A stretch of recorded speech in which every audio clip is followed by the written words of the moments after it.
지난 시간에는 요단강 안에서 가져다가 이제 요단강 밖에 세워놓은 12돌의 의미에 대해서 좀 살펴보았습니다. 하나님께서는 요단강을 건너기 전에 이미 12명의 사람들을 택해 놓으시고 요단강을 다 건넌 후에 그 12명의 사람을 요단강 바닥에 들어가서 돌들을 가져오게 이미 예비해 놓으셨다라고 말씀을 드렸습니다. 마찬가지로 우리는 알지 못하지만 이미 하나님께서는 저와 여러분을 향한 계획을 갖고 계시는데 우리의 순종을 통해서 하나님의 그 계획이 내 삶에 이루어진다라고 말씀을 드렸습니다.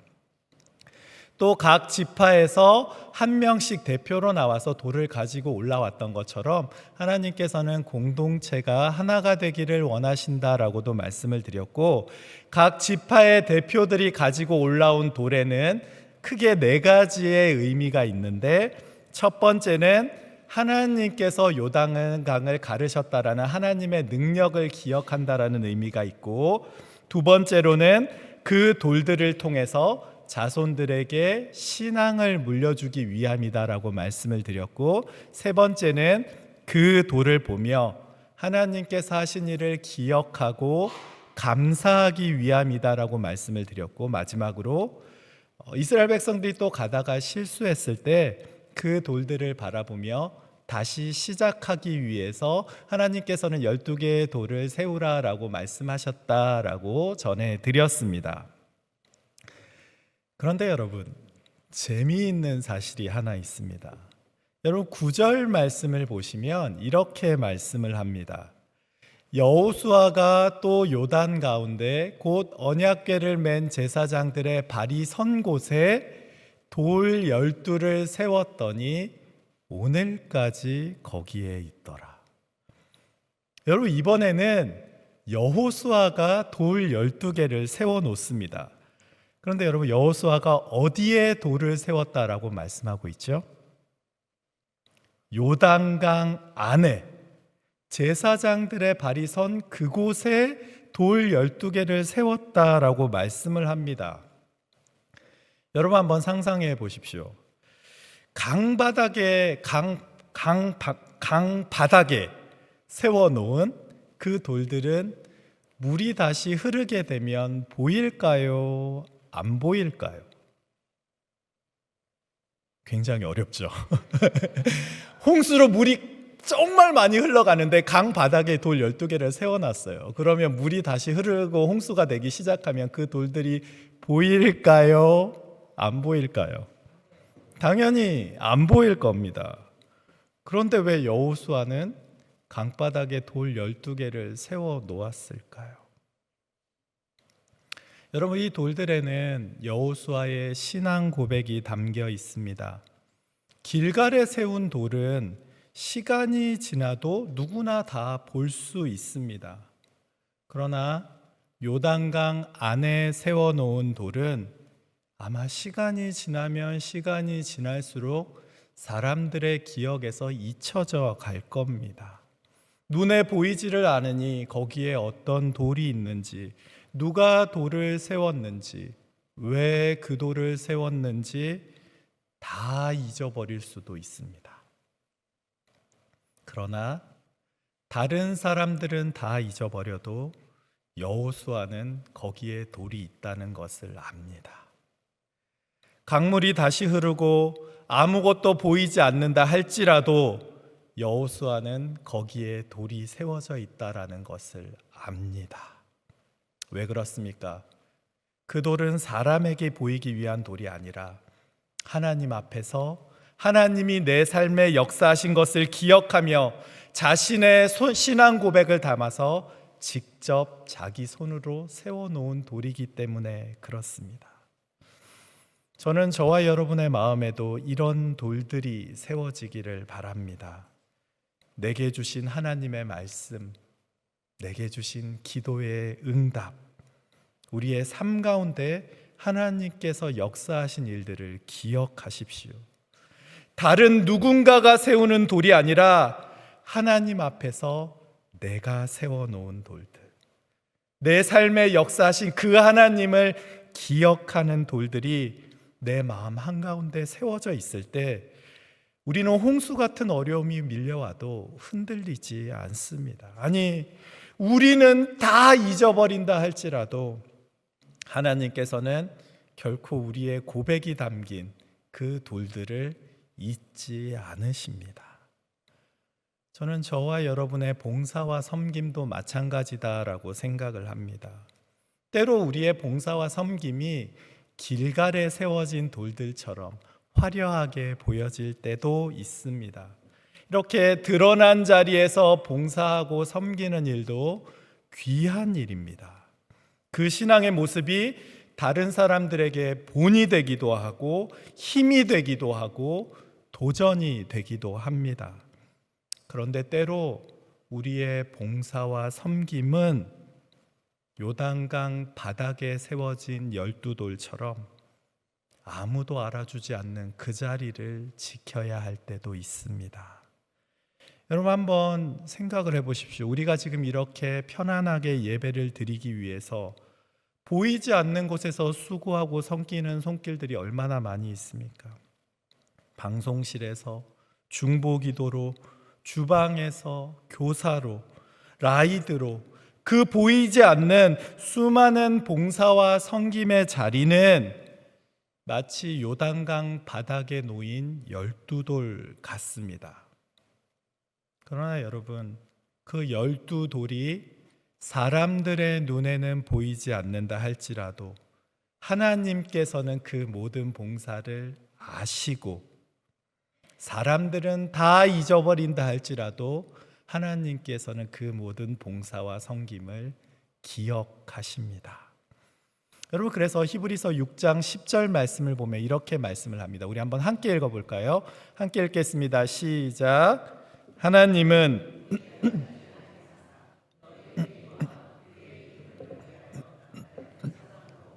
이미 성도를 섬긴 것과 이제도 섬기고 있는 것을 잊어버리지 아니하시느니라.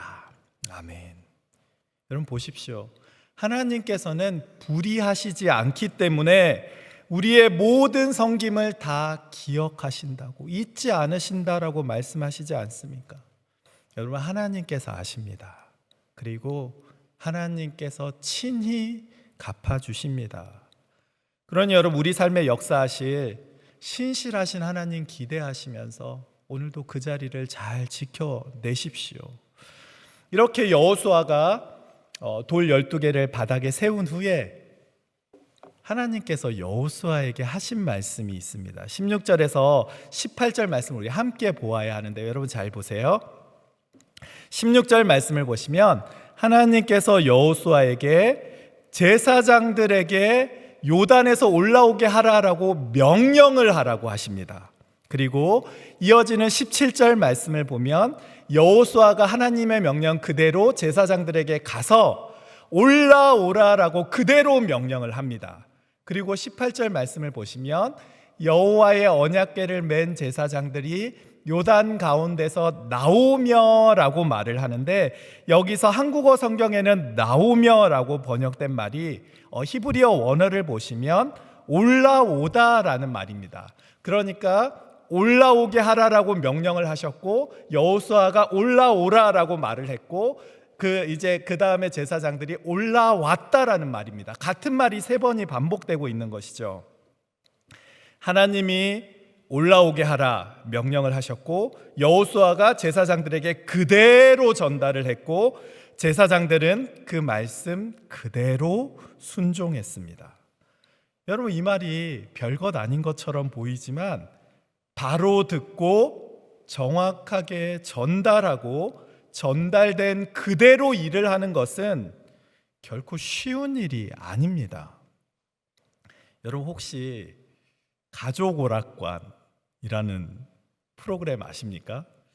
너무 옛날 프로그램이라 요새 젊으신 분들은 기억을 잘 못하실 수도 있고 아직 젊어서 처음 들어보신 분도 있으실 것 같은데, 예전에 한국에 가족 오락관이라는 예능 프로그램이 있었습니다. 거기에 하던 게임 가운데 하나가 뭐가 있었냐면 고요 속의 외침이라는 게임이 있었습니다.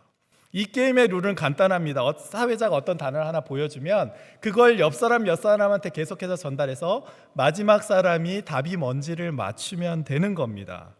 만약에 출애굽기라는 단어를 사회자가 보여줬으면 그걸 본 사람이 옆 사람한테 출애굽기 해서 그걸 보고 옆 사람한테 전달이 돼서 마지막 사람이 맞추면 되는 거죠.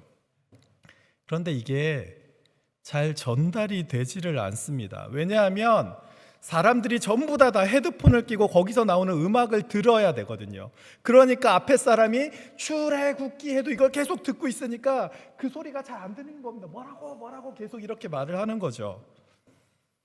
귀에 계속 잡음이 들려오니 아무리 소리를 질러도 처음 있던 말 그대로 전달되는 일이 쉽지가 않습니다. 그러면 어떻게 될까요? 처음 시작한 말과 마지막에 도착한 말이 완전히 다른 말이 됩니다. 처음에는 출애굽기로 시작을 했는데 마지막에 가면 출이닝 이런 식으로 전달이 되는 거죠. 그러면 하나님의 말씀도 그렇습니다. 하나님의 말씀을 잘 듣고 주신 말씀을 잘 전하고 전해주신 말씀에 그대로 순종할 때 하나님의 능력이 나타납니다. 그런데 우리는 종종 어떤 실수를 합니까? 하나님의 말씀이 선포될 때 우리는 하나님의 말씀을 그대로 듣지를 않습니다. 때로는 내가 듣고 싶은 것만 듣기도 하고 때로는 내가 들었던 기억을 왜곡하기도 합니다. 다른 사람에게 우리가 그 말씀을 전할 때는 어떻습니까? 들은 그대로 전달하는 것이 아니라 내가 유리한 대로 내 생각을 살짝 집어넣거나 전달할 내용을 살짝 빼기도 합니다. 순종할 때는 어떻습니까? 하나님의 뜻 그대로 순종하는 것이 아니라 내가 하고 싶은 일만 순종을 합니다. 분명히 하나님께서는 출애굽기라고 말씀을 하셨는데 내 삶에서는 추리닝이 되어 있는 것이죠. 여러분, 자전거를 탄다고 한번 생각해 보십시오. 자전거의 체인이 하나만 끊어져 있으면 그 자전거는 앞으로 나아갈 수가 없습니다. 수원지에서 폭포수 같은 물이 흘러내려온다 할지라도 중간에 파이프가 부서져 버리면 중간에 다 새버릴 수밖에 없습니다. 우리 삶에 하나님의 능력이 나타나지 못하는 이유가 바로 여기에 있습니다. 하나님의 말씀과 내 삶 사이에 어딘가가 끊어져 있기 때문에 그렇습니다. 은혜의 통로 어딘가가 무너져 있기에 하나님의 능력이 내 삶에 나타나지를 않는 것이죠. 여러분, 그러면 어떻게 해야 합니까? 먼저 하나님과의 관계 가운데서 내가 어디서 떨어졌는지, 혹시 끊어진 부분이 어디인지를 돌아보셔야 합니다. 내가 듣는 귀에 문제가 있는지, 내가 전하는 데 입술이 문제인지, 내가 행하는 손과 발에 문제가 있는지를 먼저 돌아보십시오. 그리고 내 삶의 끊어진 부분을 잘 보수하실 수 있어야 합니다. 그러면 하나님께서 주시는 은혜가 온전하게 내 삶에 임하게 되고 우리의 삶을 통해서 하나님의 역사심을 더 깊이 경험하게 될 줄 믿습니다. 여러분, 잘 보십시오. 하나님께서는 여호수아에게 명령했고 명령한 그대로 여호수아는 제사장들에게 전했고 제사장들은 그 명령에 따라 그대로 요단강에서 올라오게 됩니다. 그런데 제가 말씀을 준비하면서 문득 이런 생각이 들었습니다. 과연 제사장들은 얼마나 오랜 시간 동안 요단강에 있었을까? 여러분, 혹시 제사장들이 얼마나 오래 요단강에 서 있었을지 생각해 보신 적 있으십니까? 지금 이스라엘 백성들이 장정만 60만 명이고 여자와 아이를 포함하면 약 200만 명이 될 겁니다. 그 많은 사람들과 짐승과 수레가 다 요단강을 건너려면 꽤 많은 시간이 걸렸을 겁니다. 그런데 제사장들은 모든 사람들이 다 건너갈 때까지 묵묵히 그 자리를 지켰습니다. 각 지파의 대표들이 돌을 들고 나올 때도 그 자리를 지켰고 여호수아가 강 가운데 12개의 돌을 놓을 때도 그 자리를 지키고 있었습니다. 여러분, 그 시간이 얼마나 긴 시간이었겠습니까?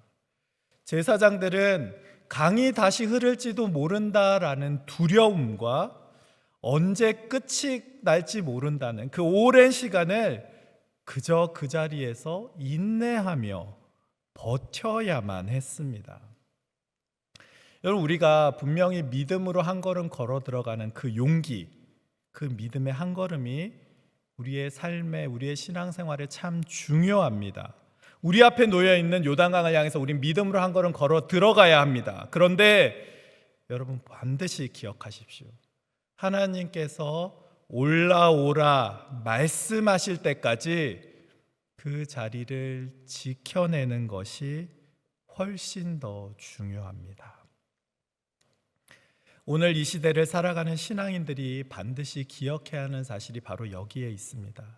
우리가 살아가는 이 시대가 워낙 빨리 변화하다 보니 우리는 점점 인내와 오래 참음을 잊어버리며 살아갑니다. 심기가 무섭게 뭔가를 거두기를 바라고, 내가 원하는 일들은 빨리빨리 진행이 되기를 바라고, 내가 한 수고가 있으면 즉시 그 수고에 대한 결과를 얻기를 바랍니다. 그러다 보니 때로 놀라운 결단을 하기는 하지만 그 결단을 한 후에 계속해서 버텨내지를 못합니다. 그러나 여러분, 신앙은, 우리가 기억해야 하는 믿음의 중요한 모습 가운데 하나는 여러분, 버티는 겁니다. 믿음으로 시작하고 두려움 때문에 포기하는 것이 아니라 시작한 그 믿음 끝까지 인내하면서 붙잡고 견뎌내는 것이, 그것이 믿음이고 신앙입니다. 여러분, 예수님께서 나는 포도나무요 너희는 가지라 라고 말씀하셨던 것을 다시 한번 잘 생각해 보십시오. 사실 가지가 할 수 있는 일 별로 없습니다. 가지는 그냥 나무에 붙어 있기만 하면 됩니다. 그러면 나무에서 영양분이 다 공급되기 때문에 열매도 자연히 맺혀집니다. 그런데 이렇게 붙어 있기만 하는 것이 결코 쉬운 일이 아닙니다. 때로는 뜨거운 햇살로 인해 괴롭기도 하고, 때로는 비바람으로 인해서, 때로는 폭풍으로 인해 어려움을 겪기도 합니다. 그래도 끝까지 붙어 있기만 하면 결국에는 열매를 맺습니다. 우리의 삶도 그렇습니다. 직장에서 온갖 괴로움이 밀려올 때가 있습니다. 그래도 버텨야 되죠. 가정에 생각하지 못한 어려움이 다가올 때도 있습니다. 그래도 버티셔야 합니다. 교회에서, 삶의 자리에서 여러 가지 어려운 일들 마주할 때도 있습니다. 그래도 버티셔야 합니다. 갑작스러운 해고, 해결되지 않는 신분의 문제, 육신의 질병이 우리를 괴롭게 할 때도 있습니다. 그래도 인내하셔야 합니다. 그렇다고 해서 주님을 떠나는 것이 답이 아니라, 그렇게 떨어져 나가면 결국 망하고 죽을 수밖에 없습니다. 그렇기 때문에 우리는 어떻게 해야 합니까? 힘들고 어렵기 때문에 더 주님 붙잡고 잘 매달려 있어야 합니다. 그리고 모든 상황 가운데서 주님 말씀 붙잡고 열매가 맺혀질 때까지 인내하며 기다릴 수 있어야 합니다. 여러분, 우리의 기도도 그렇고요, 우리의 섬김도 마찬가지입니다. 여러분, 자녀를 위한 기도, 부모님을 위한 기도, 가족을 위한 기도, 여러분 결코 포기하지 마십시오. 하나님의 예비하신 때가 오기까지 우리는 인내하며 기도해야 합니다. 여러분, 그러면 어떻게 되는지 아십니까? 누가복음 21장 19절 말씀, 이렇게 말씀을 합니다. 너희의 인내로 너희의 영혼을 얻으리라. 여러분, 우리가 끝까지 붙어 있으면 우리의 인내가 우리의 영혼을 살립니다. 여러분, 또 갈라디아서 6장 9절 말씀 뭐라고 말씀을 하고 있습니까? 우리가 선을 행하되 낙심하지 말지니 포기하지 아니하며. 여러분, 포기하지 아니하면 때가 이름에 거둘 것이다 라고 말씀을 하시지 않습니까? 포기하지 않고 기도하면 하나님께서 거두게 하실 때가 반드시 오게 되어 있습니다. 그러니 여러분, 하나님께서 주신 자리를 굳건하게 지켜내십시오. 기도의 자리, 섬김의 자리, 내게 맡겨주신 그 수많은 사명의 자리, 힘들고 치열한 내 삶의 자리, 그 모든 자리를 우리가 하나님을 의지하며 굳건하게 지켜낼 때 마침내 하나님께서 그 열매를 거두게 하시는 줄 믿습니다. 여러분, 제사장들이 그랬습니다. 그들은 끝까지 그 자리를 지켰습니다. 그 중에 단 한 사람도 먼저 나온 사람이 없습니다. 모두가 함께 그 자리에 버티고 있었습니다. 왜 그래야 했을까요? 만약 제사장들이 먼저 떠나버리면 누군가는 요단강을 건너지 못하기 때문에 그렇습니다. 하나님의 명령이 떨어지기 전에 먼저 그 자리를 떠나면 하나님의 기적이 결코 완성되지 않기 때문에 그렇습니다. 그래서 그들은 하나님의 명령에 순종하여 끝까지 그 자리를 지켜냈던 겁니다. 그리고 마침내 올라오라라는 하나님의 명령에 따라서 이 오랜 시간을 인내하며 견뎌냈던 제사장들이 요단강에서 올라오게 됩니다. 여러분, 18절 말씀을 보십시오. 18절 말씀 한번 함께 읽어보겠습니다. 함께 읽겠습니다. 시작. 여호와의 언약궤를 맨 제사장들이 요단 가운데에서 나오며 그 발바닥으로 육지를 밟는 동시에 요단물이 본 곳으로 도로 흘러서 전과 같이 언덕에 넘쳤더라. 아멘.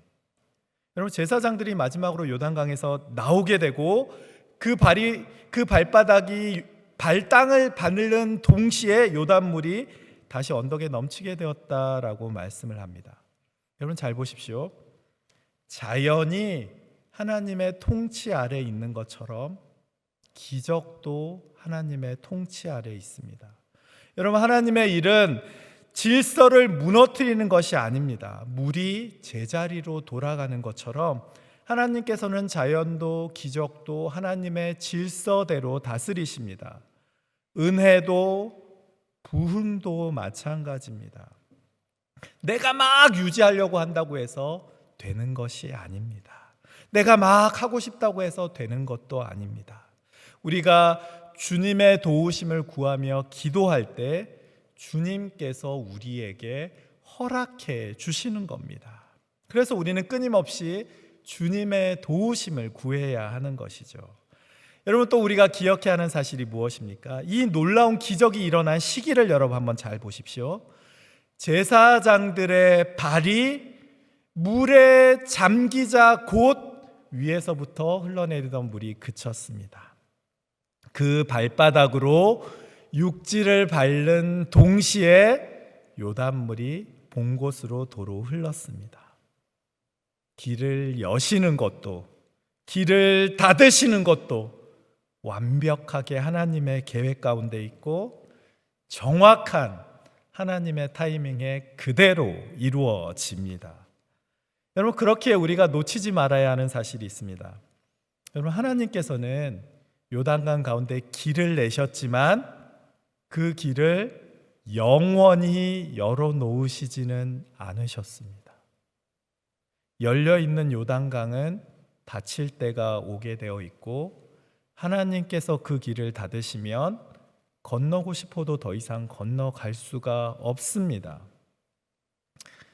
제가 지난주에 온두라스 선교지 답사를 위해서 장로님들과 함께 공항에 갔습니다. 저희가 공항에 도착한 시간이 새벽 6시 반이었습니다. 7시가 되기 전부터 줄을 서기 시작했죠. 비행기 시간이 오전 10시였습니다. 그러니까 충분히 일찍 도착한 겁니다. 줄이 안 줄어드는 겁니다.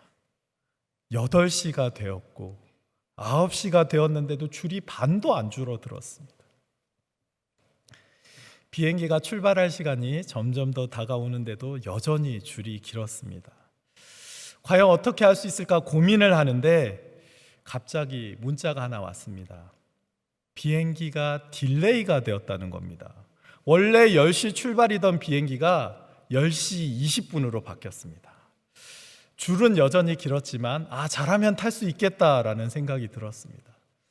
좀 이따 문자가 하나 더 왔습니다. 딜레이가 또 되어서 10시 20분 비행기가 10시 40분으로 바뀌었습니다. 이제 정말 좀 가능성이 보일 수 있겠다라는 생각이 들었죠. 문자가 한 번 더 왔습니다. 이번엔 11시로 딜레이가 되었다는 겁니다. 이제 한두 번만 더 딜레이가 되면 우리는 그 비행기를 타고 갈 수 있겠구나라는 생각을 했습니다.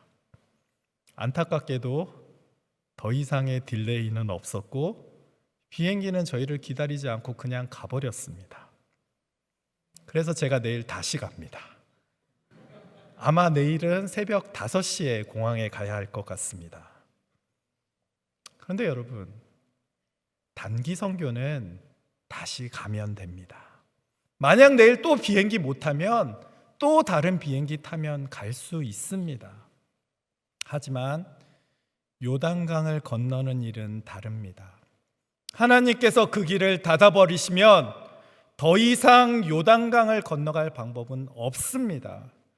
여러분, 그래서 계시록 3장 7절 말씀을 보시면 예수님에 대해서 이렇게 말씀을 하십니다.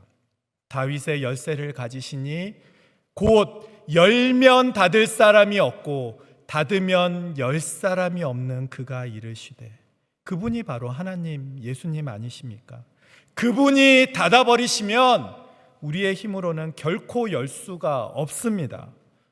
소돔과 고모라에 살던 사람들, 노아의 시대에 살던 사람들이 그랬습니다. 그렇게 망했죠. 왜 그 사람들이 망했습니까? 그 문이 닫히지 않을 거라고, 아직 시간이 충분하다라고 생각하며 죄악 가운데서 살다가 망하지 않습니까? 여러분, 이런 이야기가 있습니다. 하루는 사탄이 부하 마귀들을 다 모아놓고 어떻게 하면 사람들을 지옥에 많이 보낼 수 있을까를 회의를 했다는 거예요. 한 마귀가 이런 말을 했다고 해요. 우리 하나님이 없다고 속입시다, 이런 말을 했다는 거예요. 그리고 다른 마귀는 이런 말을 했다고 해요. 심판이 없으니까 그냥 즐기고 살라고 합시다, 이런 말을 했다 그래요. 그런데 가장 늙은 마귀가 이런 말을 했다고 합니다. 하나님도 있다고 하고 천국과 지옥도 있다고 하고 다 인정하게 하자. 그런데 다음에 믿자라는 마음을 넣어주자라고 했다라는 거죠. 결국 이 전략이 가장 많은 사람들을 지옥으로, 파멸로 이끌었다라는 이야기가 있습니다. 여러분, 우리가 흔히 하는 실수가 무엇입니까? 아직 시간이 충분해 라는 생각입니다. 그 문은 계속해서 열려 있을 거야 라고 생각을 하는 거죠. 요단강은 계속해서 열려 있어, 그러니 언제든 그 길을 갈 수 있어 라고 생각하는 겁니다. 그러다가 기회를 놓칩니다. 물론 우리는 하나님의 때가 언제인지, 그 시가 언제인지 알지 못합니다. 그러나 우리가 분명히 아는 사실이 있습니다. 때가 언제인지, 시가 언제인지는 알지 못하지만 그 때가 반드시 온다라는 사실은 우리는 모두 다 알고 있습니다. 그래서 우리는 그때를 준비하며 깨어 있어야만 합니다. 아직 우리에게 그 길이 열려 있을 때 그 길을 걸어가야만 합니다. 여러분, 우리가 잘 아는 찬송가 330장 어둠 밤 쉬되리니라는 찬송이 있습니다. 가사를 제가 한번 읽어드리겠습니다. 어둠 밤 쉬되리니 내 직분 지켜서 찬이슬 맺힐 때에 일찍 일어나 해 돋는 아침부터 힘써서 일하라. 일할 수 없는 밤이 속히 오리라. 여러분, 잘 보십시오. 언제인지는 알지 못하지만 어두운 밤이 쉬 되리고 일할 수 없는 밤이 속히 옵니다. 그러니 여러분, 요단강이 닫히기 전에 하나님께서 아직 우리에게 기회를 주실 때에 내 앞에 있는 요단강 건너가기를, 주님 앞에 나오는 것을, 주님께서 맡겨주신 사명 감당하기를 더 이상 주저하지 마십시오. 이렇게 온 이스라엘 백성들이 요단강을 다 함께 걸어가고 나자 그 다음에 일어난 일이 있습니다. 이제는 물이 다시 흘러서 요단강이 완전히 막히게 되죠. 여러분, 이 말씀에는 무슨 뜻이 있을까요? 이제 이스라엘 백성들은 요단강이 다시 흐르기 시작했기 때문에 돌아가고 싶어도 더 이상 돌아갈 수 없다라는 말이 됩니다. 여러분, 배수의 진을 친다라는 말 아시죠? 뒤가 막혀버렸으니 이스라엘 백성들은 자동으로 배수의 진을 칠 수밖에 없습니다. 이제 이스라엘 백성들에게 남아있는 길은 오직 하나밖에 없습니다. 앞에 놓여있는 가나안 땅을 향해서, 여리고를 향해서 점령하러 나아가는 것밖에 없는 거죠. 물론 가나안 땅을 향해 가다가 실수할 수도 있고 실패할 수도 있습니다. 그렇게 실수하고 실패하면 길갈의 12돌로 회복의 그 자리로 돌아올 수는 있습니다. 넘어져서 아프면 회복의 자리로 돌아올 수 있죠. 그러나 요단강을 건넌 백성은 더 이상 광야로 돌아갈 수도 없고 애굽으로 돌아갈 수도 없습니다. 성도의 삶도 마찬가지입니다. 저와 여러분은 예수 그리스도로 말미암아 구원받은 사람들입니다. 예수 그리스도의 십자가로 거듭난 사람들입니다. 그러면 우리가 해야 하는 일은 무엇입니까? 이제 우리 앞에 놓여 있는 구원의 길, 믿음의 길을 이제는 담대하게 걸어가야 합니다. 그 믿음 가지고 이제는 세상을 향해 담대하게 나아가야 하는 겁니다. 물론 우리도 세상에서 만나는 문제와 어려움으로 인해서 낙심이 될 때도 있고 실패를 경험할 때도 있습니다. 그렇게 넘어지고 눈물이 날 때 십자가로 돌아가서 주님을 다시 붙잡고 일어설 수는 있습니다. 그 자리에서 회복할 수는 있죠. 그러나 이제 우리는 더 이상 세상으로 돌아갈 수는 없습니다. 우리는 이제 더 이상 세상에 속한 삶을 살아갈 수는 없는 겁니다. 그래서 히브리서 10장 39절 말씀을 보면 이렇게 말씀을 합니다. 우리는 뒤로 물러가서 멸망할 자가 아니요 오직 영혼을 구원함에 이르는 믿음을 가진 자니라. 보십시오. 우리는 이제 더 이상 뒤로 물러가는 사람이 아니라 믿음으로 구원에 이르도록 우리 앞에 놓여 있는 표대를 향해 끝까지 달려가는 사람들입니다. 말씀을 마치겠습니다. 우리가 살다 보면 여러 가지 어려움을 만나게 됩니다. 예상치 못한 문제와 어려움은 우리를 낙심하게 하기도 하고 실망하게 하기도 합니다. 그러나 여러분, 가지가 나무에만 끝까지 붙어 있으면 열매를 맺게 되는 것처럼 우리가 끝까지 주님 안에 붙어 있기만 하면 결국 우리의 삶에는 주님이 주시는 열매가 풍성하게 맺히게 됩니다. 하나님께서는 가장 뛰어난 사람을 사용하는 것이 아니라 끝까지 서 있는 사람, 끝까지 주님께 붙어 인내하는 사람을 사용하십니다. 오늘도 이 믿음을 가지고 끝까지 주님 안에서 주님이 주신 그 구원의 길을 걸어가시는 저와 여러분 모두의 삶이 되시기를 주님의 이름으로 간절히 축복합니다.